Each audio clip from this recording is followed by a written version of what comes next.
Hello, everybody, and welcome back to the Cup Interviews, brought to you by Cup of Hemlock Theatre. I am your co-artistic producer, Mackenzie, and tonight I'm going to do a really fun interview with some fellow Yorkies. For those of you who don't know, both myself and Ryan are graduates of the York University Theatre programs, and so tonight we get to be joined in our ranks by two more fellow Yorkies, and they have a very fun play and company for us to discuss. So without further ado, please welcome Garrett, who is the artistic director of Birds on Stage Productions. Hello, Garrett. Hello, thanks so much for having me, Mackenzie. I'm super excited to be here. Thank you so much for coming on and talking about your piece, because you wrote the piece we'll be talking about today, which is Pigeon. Yeah, I did. Yeah, I'm super excited to talk about it. Amazing. Well, first let's get the ball rolling with just a fun, nice, light icebreaker question. What's in your cup today?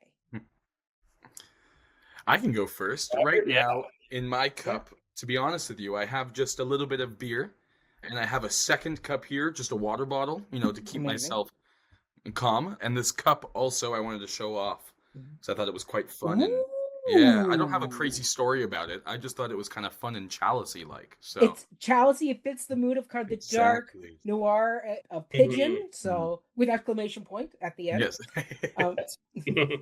Right? That's perfect. And Robert, you are not only playing John in the piece, but you are also the co-director of the production along with Garrett, and you are also the artistic producer over at Birds on Stage Productions. So you both wear many hats. Yeah, too many. Absolutely. Yeah. In true indie theater fashion, too many. Amazing. But Garrett, what's in your cup?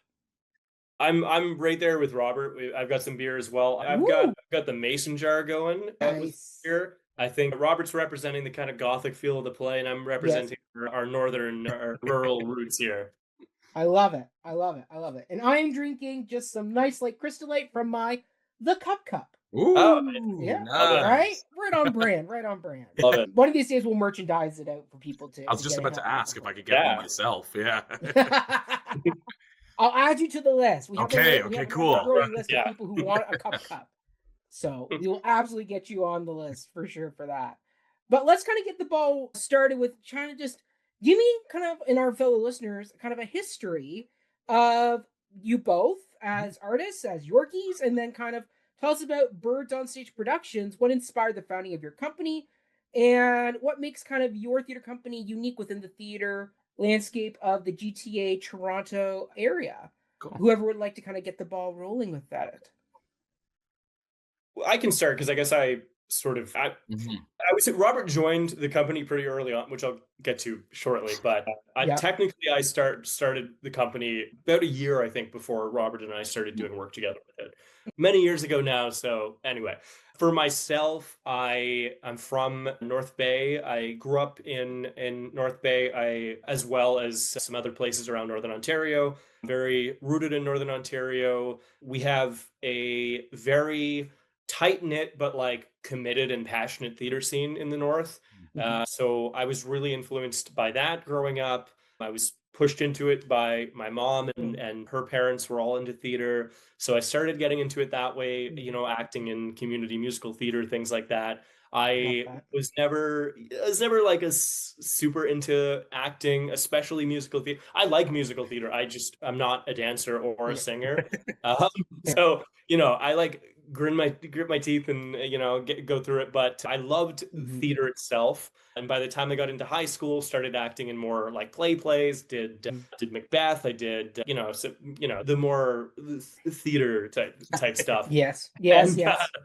Yeah, and I would say during that time in high school, I became aware of Fringe festivals for the first time because North Bay had just gotten on the Edge Fringe basically while I was in high school. So I was watching those plays throughout high school, knowing that I wanted to eventually do one. So eventually I started the company for the purpose of doing that Fringe Festival in 2017 in North Bay. I did that one show without Robert. He was still in high school at the time. Right after that show, that was in the summer, right after that show, I went and moved to Ottawa to go to school for originally like international relations and made the quick switch to theater basically at that Fringe Festival. I loved it so much. And how much do you make in a Fringe Festival, especially one in North Bay? Not a lot, but the very fact that I could actually get paid to do theater, I was like, I'm in, let's do it. So I made the switch to going to Uottawa for theater. I did a year at Uottawa, and then everyone else I knew went to Toronto. So I was like, all right, let's move to Toronto, and ended up at York for the rest of my degree. And then during that time, I was coming back to North Bay in the summers, doing stuff with the company. The next year after that, Robert and I were working together on some shows there. And then it just kept going from there, I would say. Like every year we were kind of building on and doing more. It was mainly Fringe circuit until recently, but we did a few other things we might get into at some point. But a lot of, I was like rehearsing in the basement and rehearsing out. Northern Ontario is great because we could like find big rocks out in the bush and just like makeshift stages. It was great. So we have a lot of rehearsal stories just like out in the middle of nowhere doing things like that. But it sort of just spiraled from there, and we kept every year coming back to it. And throughout York, when he'll tell his story as well, but when Robert joined me at York, we kind of went full throttle with it and are here today, still doing it. And I should say, in regards to the uniqueness of our company, we can talk a little bit more about it, but the big thing that comes to mind is I'm now back in Northern Ontario. I live in Sault Ste. Marie right now, and Robert lives in Toronto. So I'd say we're one of the only companies that are very rooted into places in this sort of hybrid way, where we really do consider ourselves both. Like I love Toronto. Toronto was my home for many years. I do consider the company like it really has roots in Toronto as well. But I think it also has roots in the region up here in the north. So like we're really committed to both of those places.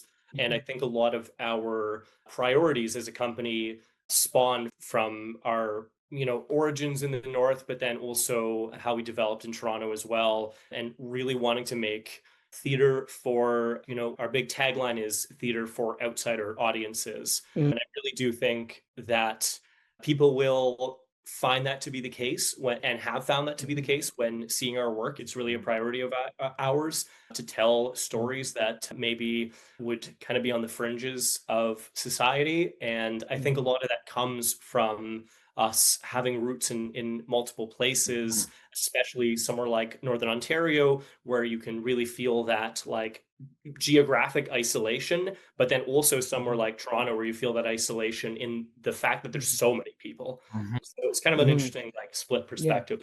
But I'll let Robert talk a little bit about how he got with me here on this journey.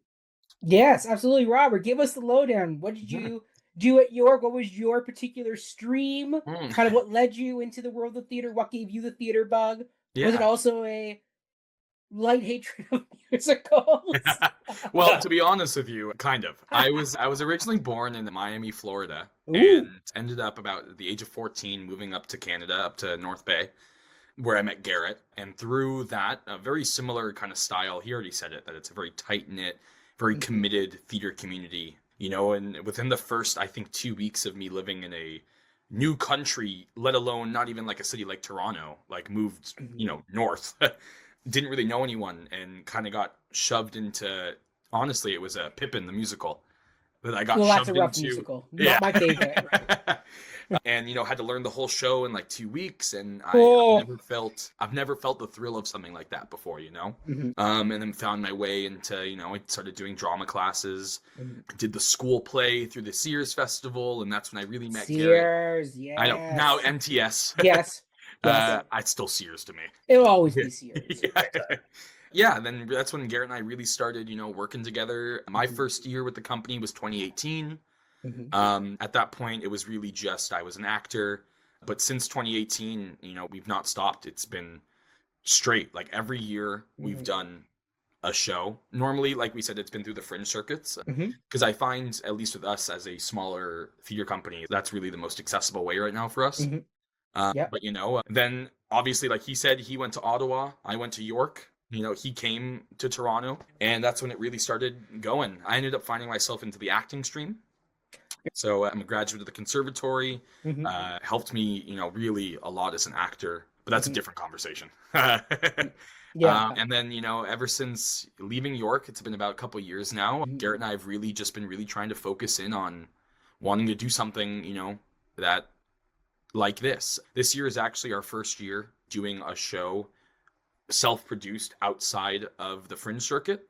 So this year marks a really, really monumental moment for us with Pigeon, as it also was a show that was done in 2019. So 6 years ago now, going on almost 7.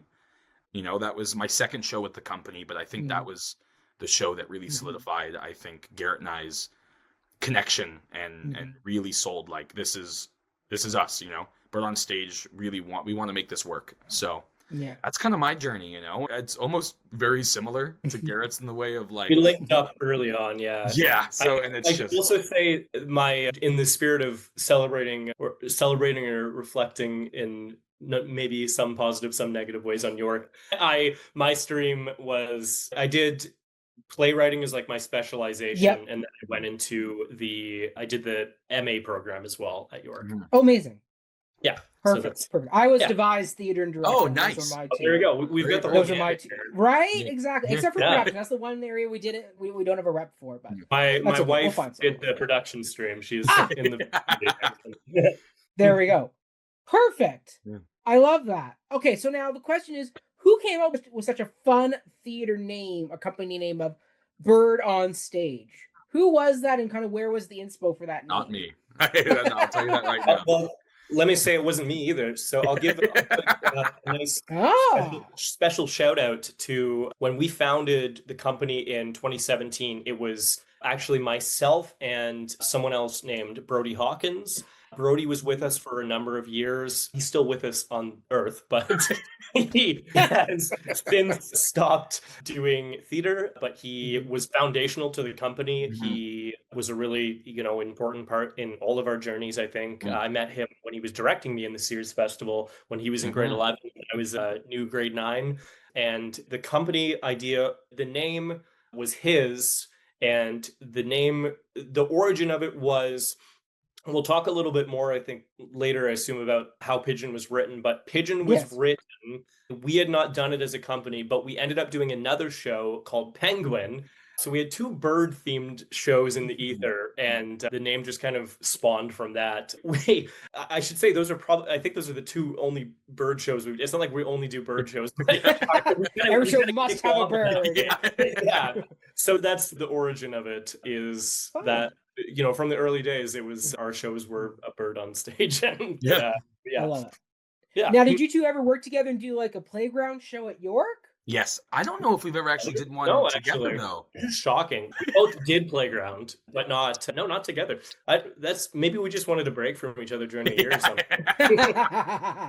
It's funny. I actually think I auditioned for one of the ones Garrett was directing, and I didn't get in. But I'm. Oh, that's true.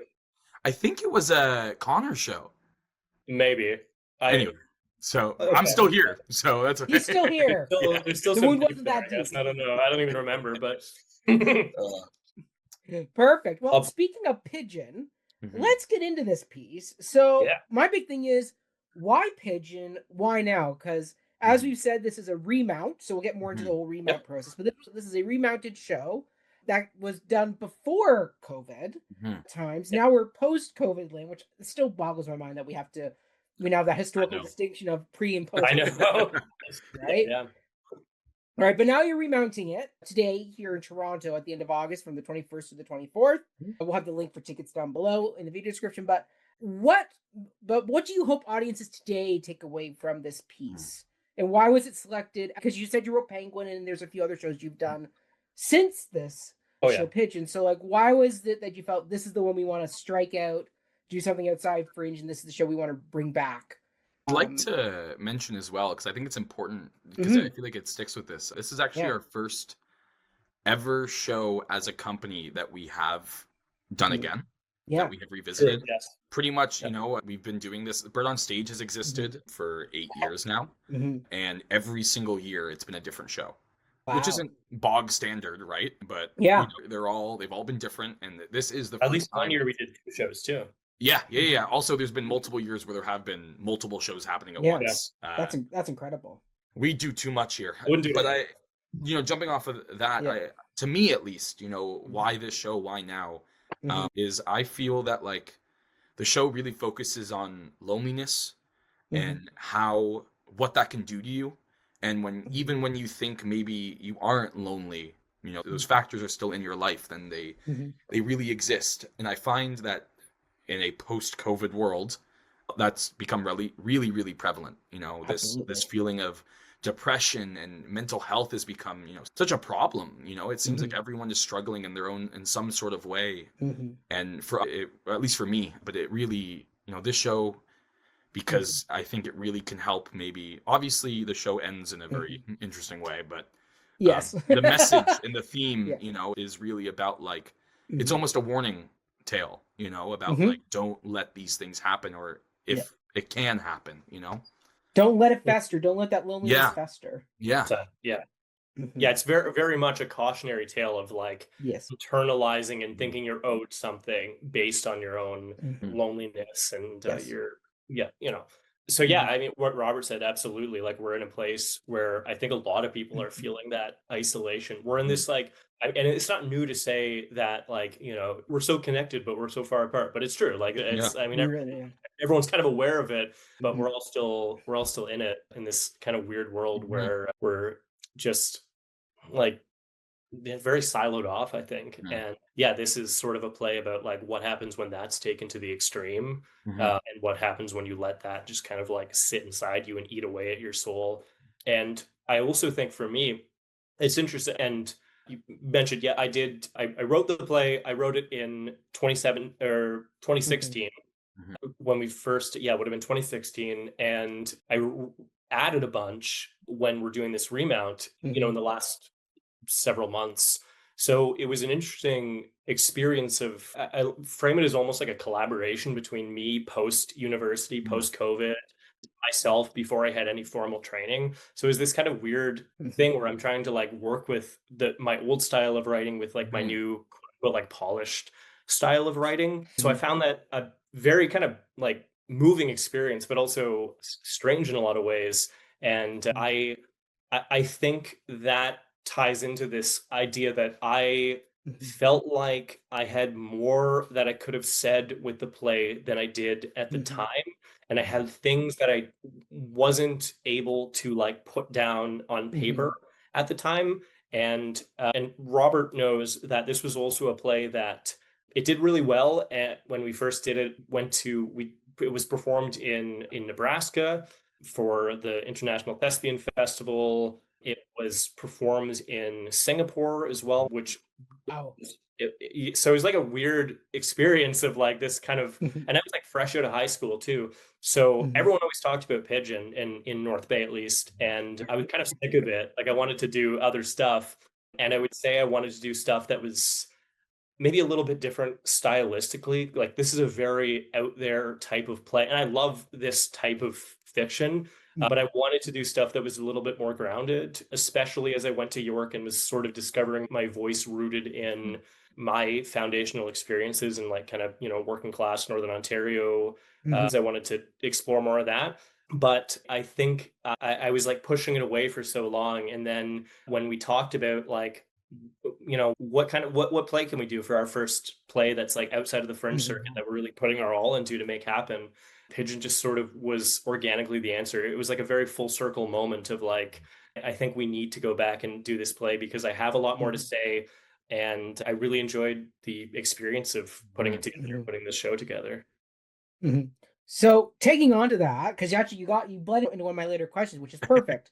You're already kind of latching onto where I'm going. So this is the expanded Cactus Cut, as it's called. So what scenes or elements did you most expand on in this writing process? Because I've only read the Cactus Cut, I haven't read the earlier drafts. And were those always the areas you wanted to expand on from the original version? Or is there something where in the original version you went, oh, I love to do that. Then by the time you actually get to write, you go, actually, no, that area doesn't need that expansion. Actually, this area needs the expansion instead. Yeah, absolutely.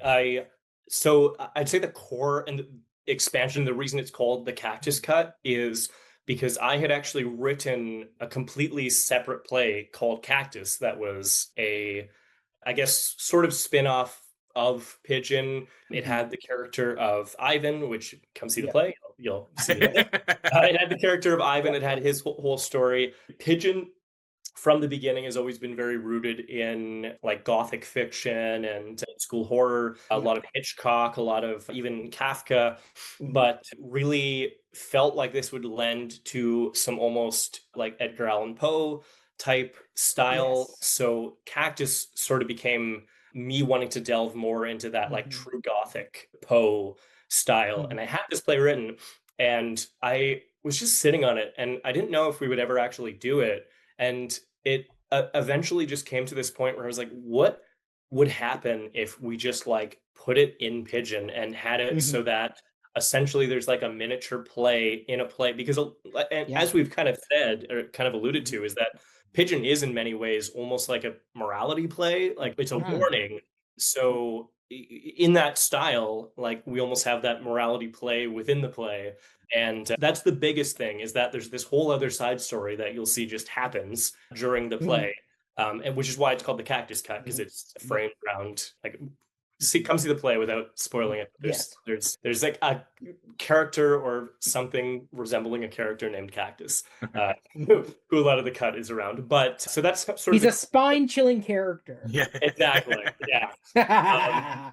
Which is also, I would say as well, one of the big pulls for me to write the play Cactus and then expand the character of Ivan is that he was kind of a minor character at first. And then when we did the play back in 2019, I played Ivan. And Robert and I had such a fun time on stage together. And he'll talk about his process with John and everything. But when I played Ivan, like we had such a fun time with it. I was like, I want to do more with this character. And I think that kind of bleeds into the other part of the question, is like, what else got expanded? And I think generally it was bits that we had so much fun with in the original version that I was like, I wish there was more of this. I also played the mother in the version, which was a lot of fun. And now the mother has more to do, because we found this, like, not only was the mother a fun character to do, but we found this like real emotional core within that character. And I was like, there needs to be more here. So a lot of it came from that, I would say, is just like bits that were like, I wish we could do more. Because at the time, I think Pigeon was really written as like, like a Sears length kind of show that, you could do in 45, 50 minutes, which we did in 2019. It was probably about 45, 50 minutes. But I think there was like times where like, I just wish there was like more text to dig into. So that's basically where the additions came from, is us doing it. Yeah, well, especially with how fast-paced the show can be, that 45 minutes really.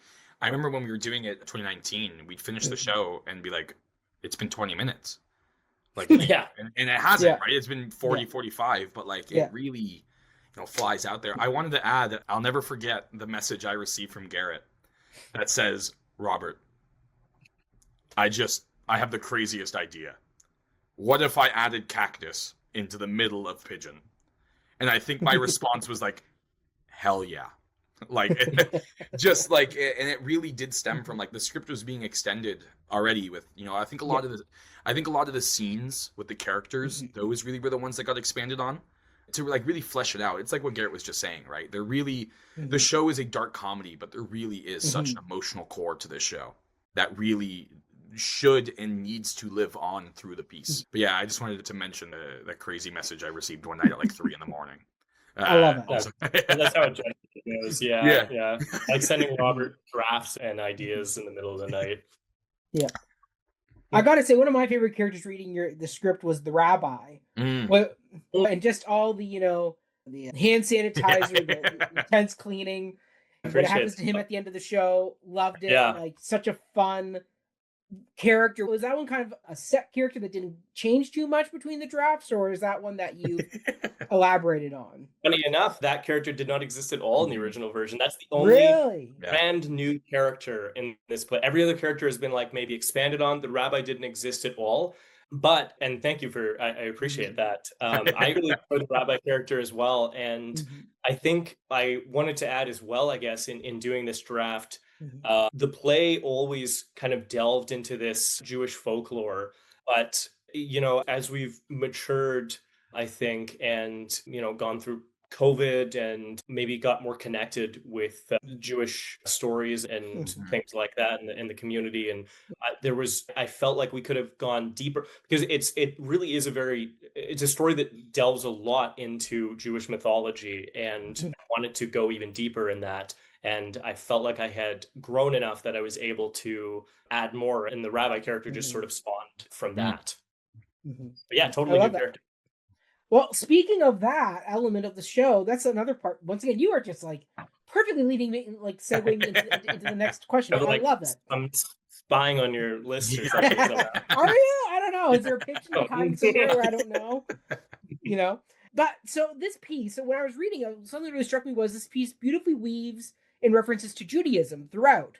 And being a Catholic, I was not raised on this material, but I never felt exclusionary as someone who was not familiar with the faith. So how did you strike that balance between cultural specificity and then universal resonance in the piece? How did you go about doing that? If I may, and Garrett, please jump in because this is your script. The original version obviously still had it was alluded to, right? The story of Hanukkah and that stuff was still in the script. That never really changed, but it wasn't as Jewish, to be honest with you. But what I found so interesting, and where it instantly, I think, resonated with people, was that when Garrett went to go do it in Nebraska, the content warning they had to give was blasphemy. Oh. Yeah. So, and had people leave the show when they heard that there was blasphemy in the show. Oh, wow. So even with it being a Jewish-centered piece, you already are having these people from other faiths, whether they don't want to hear it or not, right? But I think that it has always lived in this world of it really is for everyone, because the show is really about no one.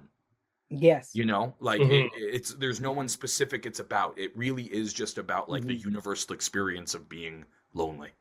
Yes. And sin and dealing with these things, Yeah, I think that's 100% it. It's a piece that really, like I said, incorporates a lot of Jewish folklore and mythology. I think Jewish horror is fascinating because mainstream horror, it has a very Christian bend to it, at least mainstream North American horror. And Jewish horror, if I had to define the central difference, I would say Christian horror has a lot more to do with sin, where Jewish horror has a lot more to do with intergenerational trauma, and the past coming up and haunting you.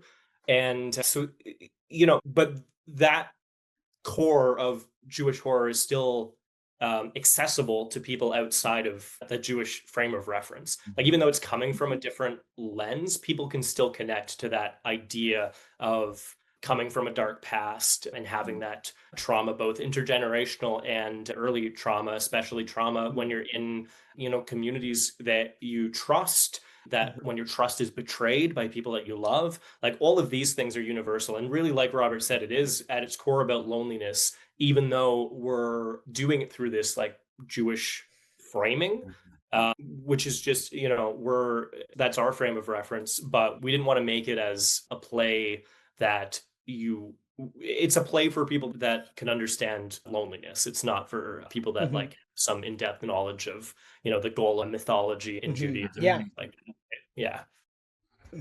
Absolutely. Yeah, lots of perfect way to describe it. Yeah, because reading it, there's a lot of parallels. Once again, being raised Catholic, there's a lot of those things of, go talk to the priest, go talk to the rabbi, those type of moral questions that you have, bringing up the past horror of atrocities that your culture's experienced, things like that plays throughout many religions and faiths. So yeah, I definitely was reading it and I went, no, this is beautifully well done. That yes, it is about there's a lot of Judaism references, but it doesn't feel exclusionary to the point where I'm reading it going, I have no idea how this connects to anything else.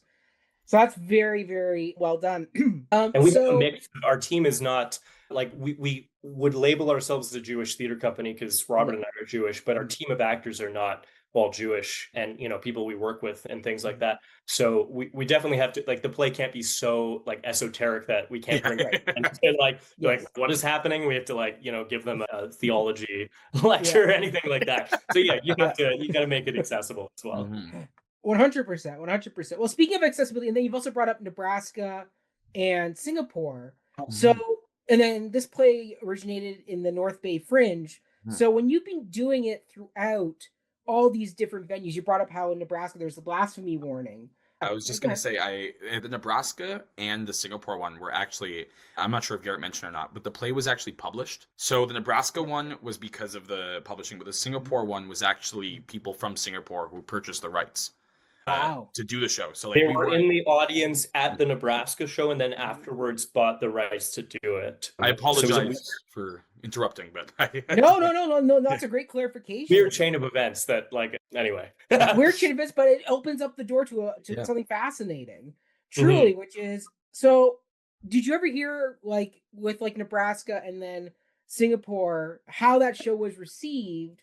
And then when you hear about that compared to how it was received in North Bay, and then how are you hoping it's going to be received here in Toronto? Like, just the different eras and different communities that are experiencing this piece. Like, have you heard that there's different reactions to the piece? Because like some people may be more terrified of what they're seeing with Pigeon, and some people may be more like, oh, that's just regular Tuesday, you know. I could speak about it as an actor in the show. That, you know, there were some nights after the show where people came up to me and hugged me and wanted to, like, almost like coddle me due to the nature of the show. But then there were some nights, right, where people wouldn't even look my way, right, because of, you know, they didn't like John, and there was this. I think that it really was it's a mixed bag every night. Like, I think every night will bring different reactions to it. You know, it is one of those shows that lives in the vein of, like, it's what you take away from it. Right. And if what you take away from it is negative or positive, that's on you, you know, as long as you know, you can understand that this is about humanity and what it means to, like, deal with these, you know, letting it fester, like you said, right? Like, but yeah, I've always had a very interesting mixed reactions with, at least when audience members, you know, came up to me after the show or something, but that's as like an actor in it. But I really wish, and I don't have an answer for the Singapore version because I wasn't able to go. I wish I was able to go to Singapore. I have like photos and stuff, and I heard it went well, but like I don't have that like on the ground experience.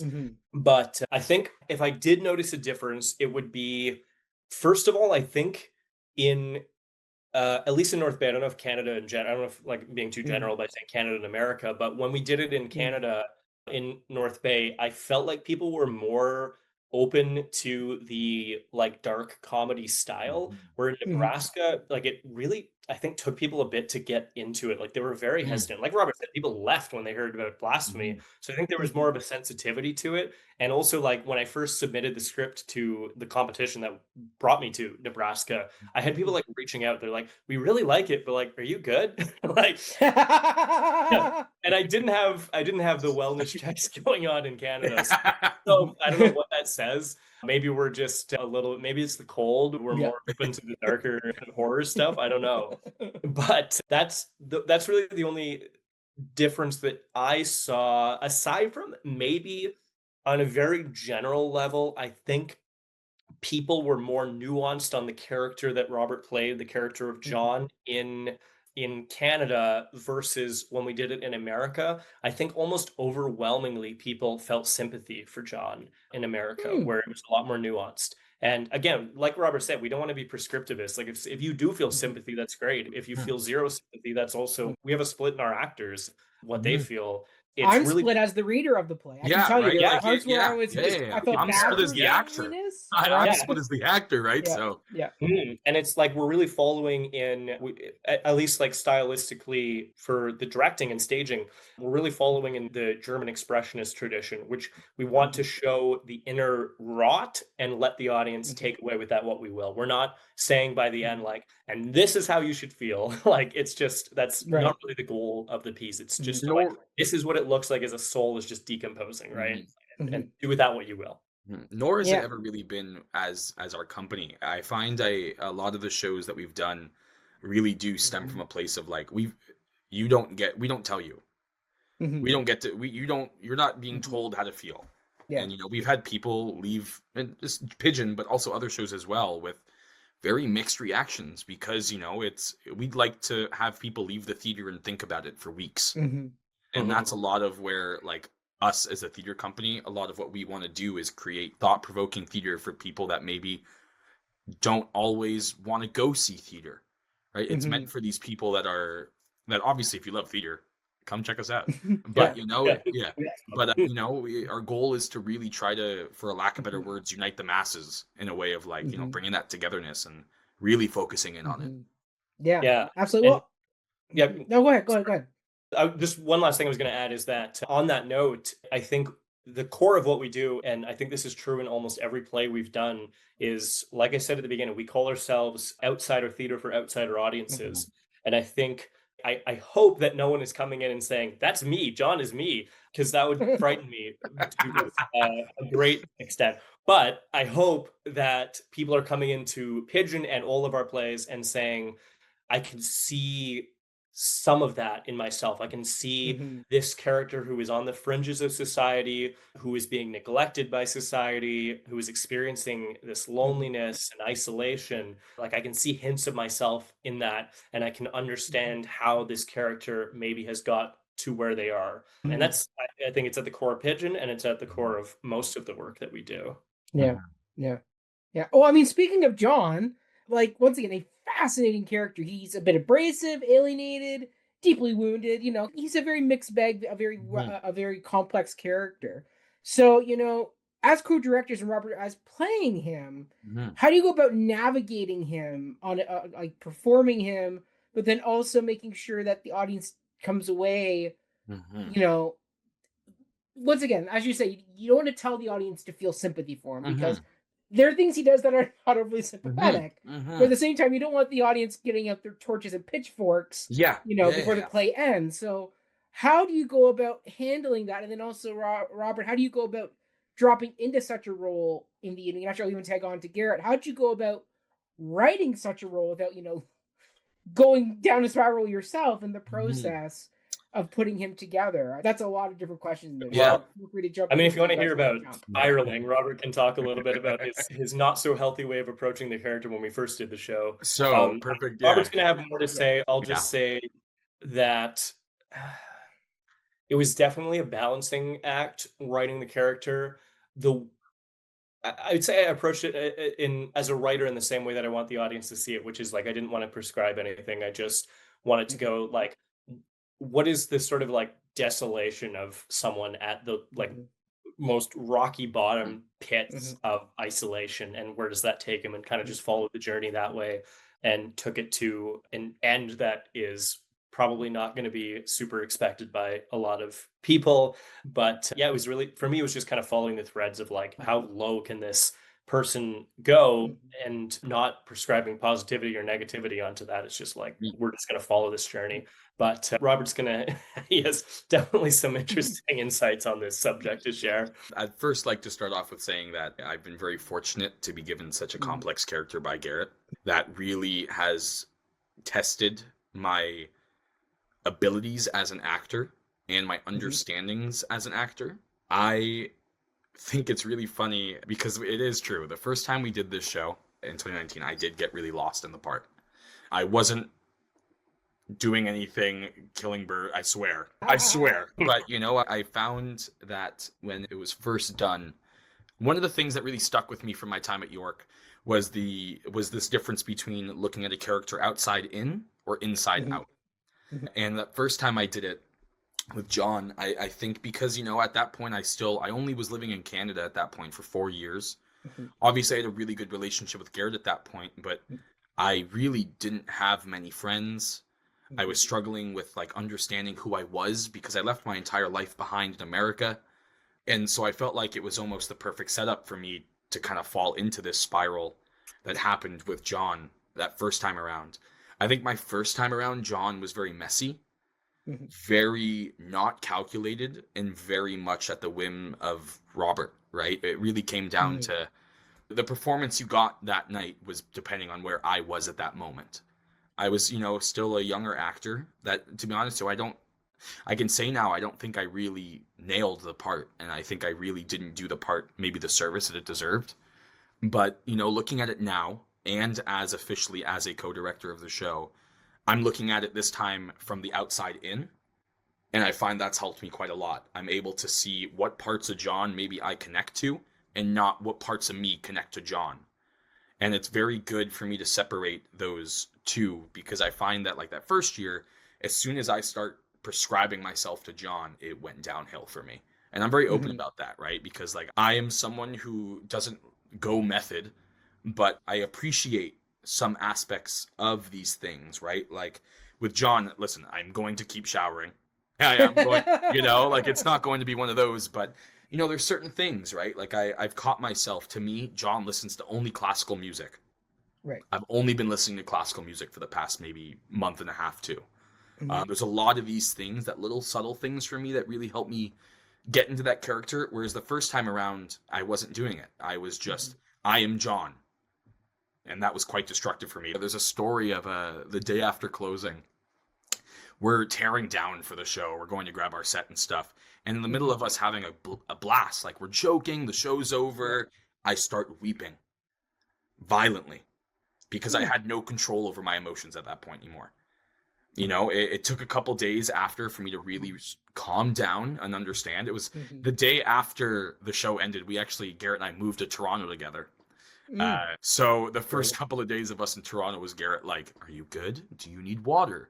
Good director, I think. Yeah, absolutely. But no, this time around, I think John, for me, I'm looking at it, I guess, from a lot more of a mature view and what it means to be someone who is that hurt. I have my own history with my own life. I moved countries. There's a lot to it. And at times I find myself getting stuck in this, like, maybe I am John, even now. But I think it's been very important for me, and it's helped as the co-director to really separate myself from that and be like, no, you are not. You are an actor playing a part. That being said, to touch on the aspect of like, how do I navigate, like you said, about how do you do a part like that but not prescribe a feeling? It's a great question that I don't even know if I have the full answer to. What I try to do for me as an actor in the show and with John is I try to just play John as honest as I think John would be. And that's on the audience at that point to decide on where they stand. I think that it's, we have people that, we've known people that have been full anti-John. It doesn't matter what or why. But me, as the actor, I still feel a little bit of sympathy. Doesn't mean he's correct or he's right and doesn't deserve what happens. But I still feel some sympathy for him. And I think that's the part that I'm really trying to focus on as the actor and as the director. Because, you're right. John does things that aren't viewed as great. Yeah. Right? But you can understand why. And I think that was really what this time around has been about. It's about understanding the why. Whereas last time I found it was really about understanding the, like, what am I doing? Right? Getting sucked into that rather than getting sucked into like, okay, but like, how does someone get to this point? I don't like to make the comparison, but almost in a way I take it as like a Joker, story in the context of like, specifically the like Joaquin Phoenix one. I don't like to, because I think it's pretty, people have a very specific It's an interesting piece. Yeah. But, I think that it is almost in that way, in that same vein of like the character itself. You don't, like, you will go see the show and you cannot guess how you are going to feel by the end of it. Right. And that's what I think to me is the most important part. I love that. And I mean, so as co-directors, and after having done this piece already, how do you go about, because I believe most of the cast you have who joined you for this haven't done the piece before. They're all relatively new to it. So how do you go about creating that safe environment for them? Because a lot of these characters are not nice. It's like the mother character is not, the warmest, loving mother. The rabbi's a bit, his own type of interest. Ivan, has his own whole cactus plot that gets dark. I mean, the only one I think who's kind of innocent is Agnes. Yeah. Oh, yeah, for sure. Yeah. Shout out Agnes. Yeah. Shout out. Poor Agnes. She just wants some love.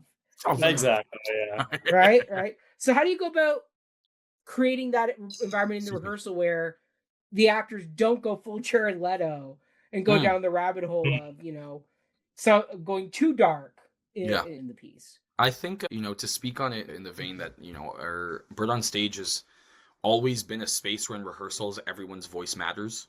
It isn't just a director that gets, like, director gets final say, as in every show, but it very much is about, you know, what people think. And, you know, I think Garrett and I have both been, and Garrett's been really great with me previously within shows of like, I am the actor and I am the person playing the character.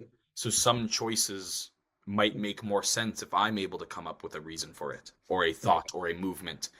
And that hasn't changed with, you know, going into this show. Our three actors, or, you know, the three other people involved in the process, Natalie, Tipolo, and Alice, have been absolutely wonderful. They've been really, you know, it's not easy to look at a script like this and go, I'm in, you know? Yeah. So they've just dove right in and have been super wonderful, and honestly been, you know, shooting ideas out that are making the final version of this show, right? Like, it's almost in a way you'd want to say that like we're all co-directors, because it really had, and that's to me how you create that space for something like this, right? For sure. But yeah. I would say as well, I think one of the first things we did, like right from the get-go doing rehearsals, is we really wanted to get to the root of the why are we doing what we're doing, and why is the story being told this way. So, and I think it was helpful to start from that place of like, okay, let's sit down, let's go into the core of like, what is this style we're talking about? What is German Expressionism? What is Gothic literature? Like, why are we going into this like dark cesspool of ideas? Like, you know, before we dip our toes in, let's kind of figure out what it actually is that we're working with here. And I think that was helpful to get everyone on the same page and to get everyone excited about bringing this story to life with those ideas in mind. And then I think, you know, every rehearsal, we just try to also keep it a fun space. We're not like, you know, dark and brooding. It is a comedy as well to play. We should, like, there's a lot of really heavy, dark moments, but there's a lot of comedic moments as well. And I think it's helpful we have a lot of fun with the comedic moments. Like, we're always laughing and having a great time during the rehearsal. And it's a matter of like keeping that energy up. Yeah, go ahead. There are scenes that still to this day I can't perform without breaking.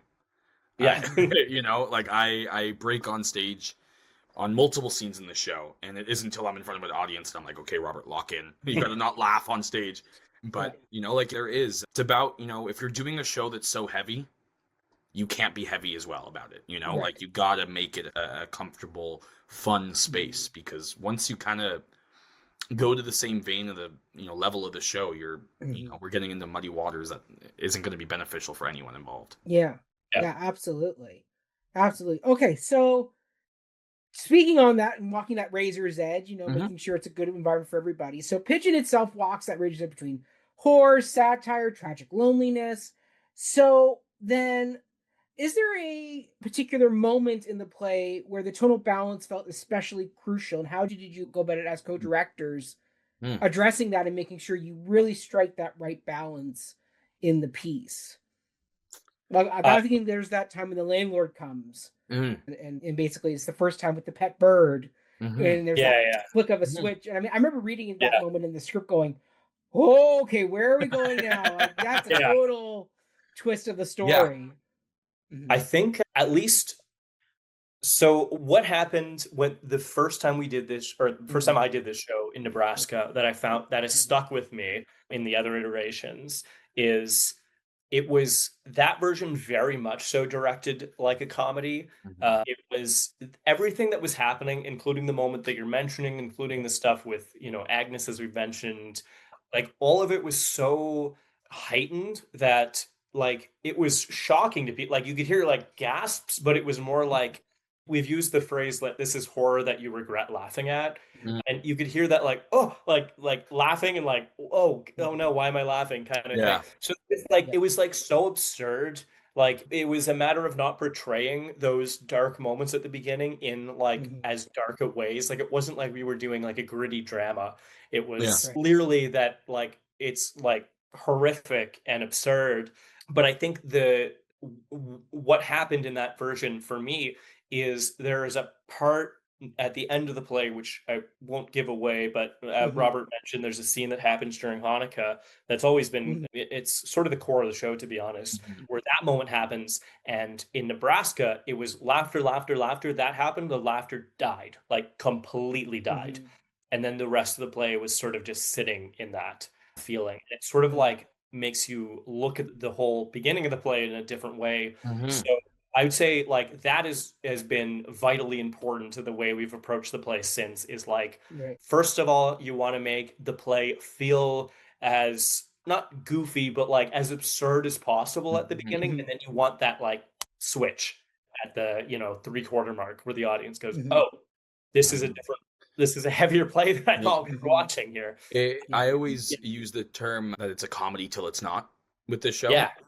And that's what it is, right? Like, it lives in this strange, wacky world, but then you realize quickly, you're like, oh, there's a tonal shift, and it's quite apparent. Which, in my opinion, and I think what we both think is that that's worked, and it hopefully will still continue to work. And, like, I think there's also a lot of comedic moments that, like you said, you're laughing at, and you're like, oh, wait, I should not be. But then you're also... What I really love is that first couple of laughs in the show, people catch themselves. And then as the thing kind of goes on, you're like, oh, well, like, I'm comfortable enough now with this is the show, exactly. Like, and then it happens like that. And I think that's been they get so comfortable, and then yeah, and I think that's been really it's almost like there isn't one scene that to balance, because it's almost like it's all teetering, back and forth a lot of the show, right? So yeah. Perfect. Well, speaking of characters and balances and pieces, do you two or have a favorite character of the piece? If so, who and why? That's such a good question. Garrett, as the writer, did that change when you went from writing to directing, or has it remained the same character throughout the entire piece? I will say that writing this piece, like I said, when I played the character of Ivan, I had so much fun with it, and expanding the character of Ivan and the story of Ivan in this has been also a lot of fun. I've really enjoyed doing that. So like Ivan is really close for me to say, but I have to say that the thing that's remained consistent through every iteration has actually been Agnes. I don't know why. She's such a charming and sad character, and every time we do this play, people just absolutely adore her. And it's kind of rubbed off on me as well. Where when I first did it in Nebraska, I was like, what? Oh, people just like are dying at this character. Like they just love this like sweet old lady. She's like the grandma in Looney Tunes, like Tweety. Yes. Like granny. Yeah. So I don't know. She's just so charming and out of place in this play. And Natalie, who plays Agnes in this version especially, is just so unbelievably funny and charming that I have to say Agnes personally. What about you, Robert? I think I agree with you in the vein that, like, I almost think it's everyone's opinion involved in the show that Ivan might be their favorite character. But I gotta say, and it's someone that we haven't really mentioned yet, but I adore Nathan. I think Nathan in the show just is like Agnes. Kind of it's just like so, and it doesn't even feel like Nathan should be in the show. Yeah, it's so almost out of left field, and I love Nathan's like willingness to accept John, which is a different reason, but I really do think that Nathan is one of the only characters that, like, there's no judgment no matter who walks in front of him. And don't steal his pets. Yeah, exactly, right? Also, the absurdity of that line too. Like, I don't even know what was in my mind when I wrote that tagline, 10 years ago. And one of my favorite lines of just like, what, I don't know. I have no idea what the impetus of I might have to Nathan's pets don't steal our pets came from. But, Yeah, so I think I got to give it to Nathan for this one. I really do love him. I've yet to have the opportunity to, even touch any of these other characters. So, one day. Third time's the charm. One day. Yeah, well, third time's the charm, huh? Absolutely. Absolutely. Okay. Final question of the night. It's a lighthearted, fun one. Let's see what you guys come up with for this. What is your favorite bird? And why?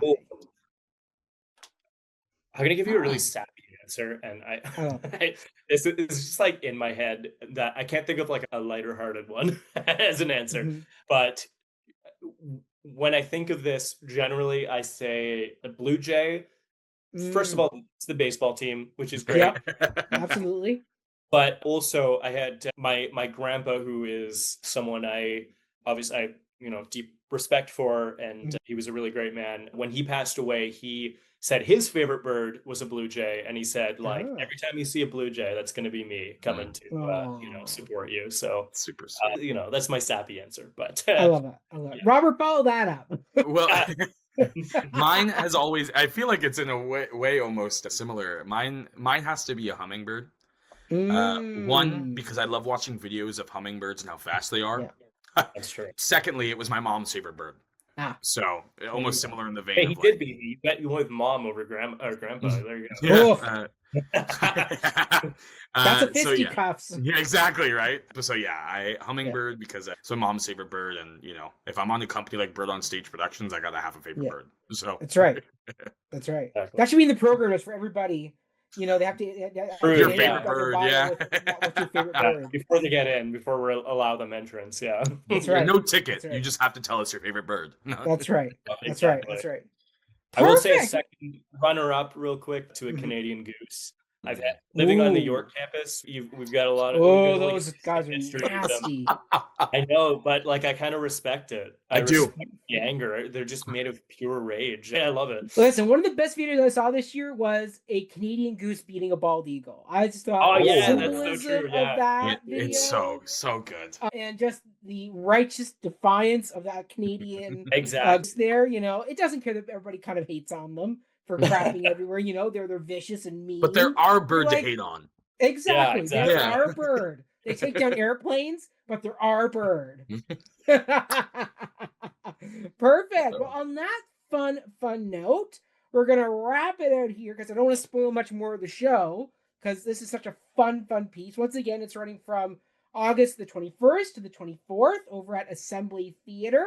We'll have the link to buy tickets down in the bio below, as well as in our social media description as well for this episode. So do check that out there. But before we go, Garrett, where can people find and follow you if they want to get in touch with you? Oh man, I have such a bad social media presence. Honestly, just follow.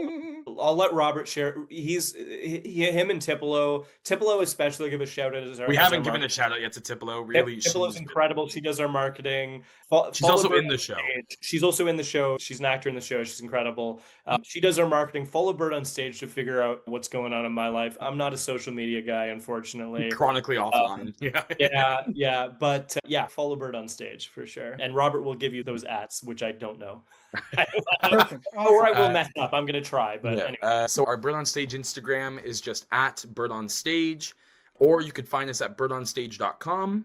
If you're looking for me, which you probably aren't, but my Instagram is robbie.leitner, Robbie with a Y at the end, Leitner. Nobody knows how to spell my last name. That's okay. But I just wanted to say thank you also, Mackenzie, for this. This has been, fantastic, and it's been such a great time. So really. Yeah. As a company that's founded by Robert and I, who are such big theater nerds, it's so cool to see you doing this work. We really appreciate you all doing this. It's so awesome to see fellow theater nerds doing it. Thank you. Well, we all do enjoy it. I will say, myself, Jill, and Ryan, we all enjoy it, and we're always looking to connect and grow the social network that much more. So thank you so much for reaching out and putting this on our radar. We very much appreciated this and having this great conversation. This was absolutely a dream to have. We're going to have all the links to everybody's bios and everybody's connections down below. So do check those out. Give everybody follows, all that good stuff there. And I wish you all the best with your show. I'm hopefully going to try and get out to see it if I can. End of August is a bit tricky for me with my family schedule, but if I can find a night, I'll definitely pop on out your way. But until then, everybody, stay healthy, stay safe, and we will see you all in our next episode. Cheers. Cheers.